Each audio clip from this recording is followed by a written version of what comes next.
Hi hello friends, welcome to Padmasri kitchen. ఈరోజు మరొక healthy recipe చేయబోతున్నాం. అదేంటంటే నిమ్మకాయ ఆవకాయ పచ్చడి. ఇక స్టార్ట్ చేసేద్దాం. ముందుగా పెద్ద సైజు నిమ్మకాయలు తీసుకోండి. ఇప్పుడు వీటన్నిటిని శుభ్రంగా కడిగి నీళ్లు లేకుండా తుడుచుకోవాలి. ఇలా నిమ్మకాయలన్నీ ఒక నిమ్మకాయ 8 ముక్కలుగా కట్ చేసుకోవాలి.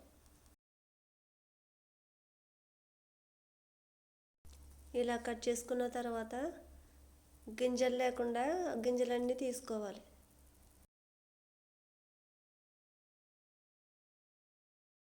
తర్వాత 5 నిమ్మకాయలు రసం తీసుకుని పక్కన పెట్టుకోవాలి.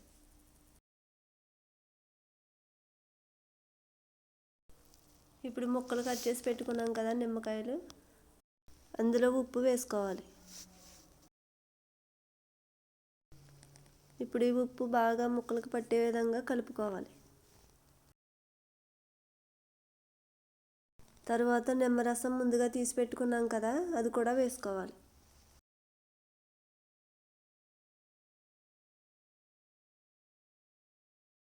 తర్వాత కొంచెం ఉప్పు తీసుకుని ఇలా ముక్కల పైన చల్లుకోవాలి. చూసారు కదా ఇలా. తర్వాత మూత పెట్టి ఒక 3 రోజుల పాటు నిల్వ ఉంచాలి. ఇప్పుడు ఒక ప్యాన్లో ఆవాలు వేసుకుని కొంచెం దోరగా వేయించుకోవాలి. ఎక్కువసేపు వేపక్కర్లొద్దండి, ఒక 2 నిమిషాలు వేపితే సరిపోతుంది. వేగిన తర్వాత ఒక బౌల్లోకి తీసేసుకోవాలి.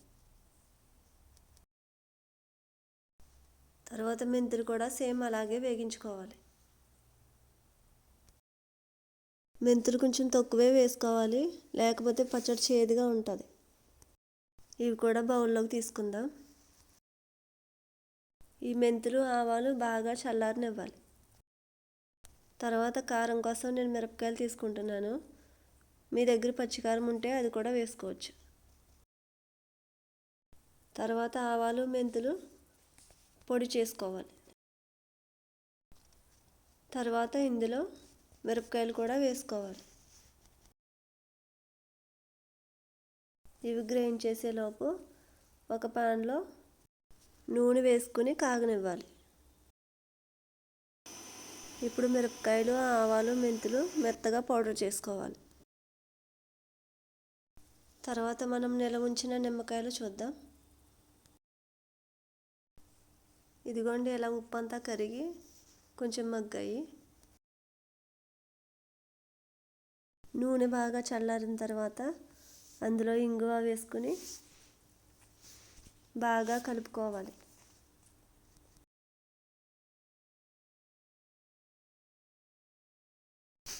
తర్వాత నిమ్మకాయ ముక్కల్లో మనం గ్రైండ్ చేసి పెట్టుకున్నాం కదా కారం, ఆవపిండి, మెంతిపిండి మొత్తం వేసుకోవాలి. ఇదంతా ముక్కలకు పట్టే విధంగా బాగా కలపాలి.